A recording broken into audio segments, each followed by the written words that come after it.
Hi guys, so dito sa video na to, hindi tayo kakain. So makikita nyo, nakasetup tayo para magluto. So ngayon, yung content natin, medyo madadalasan na natin yung pagluluto. Kasi yun naman talaga yung Ralph Project.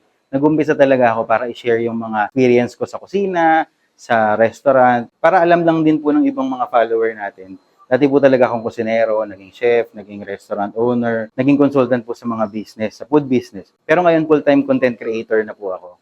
So, dito ko po i-share sa inyo yung mga natutunan ko sa experience ko sa food industry. Mag-start ako mag-share ng mga recipe, ng mga technique, ng mga ginagawa sa food business. Yun naman po talaga yung Ralph Project is. Kung mapapansin nyo, nandito tayo ngayon sa kusina. Actually, pinahiram to sa atin ni Sir Vic. Siya po yung owner ng Kaenteng. Nai-content ko na rin po to sa page ko before. Makikita nyo yung Kaenteng dito sa Pulilan. Napag-usapan namin na pwede kong gamitin tong kusina na to para dito sa Ralph Project. Meron akong mga gagawing recipe para sa Entengs, pero meron din ako mga gagawing recipe para sa ibang project. Meron ako naka-line up na cafe dito sa Bulacan.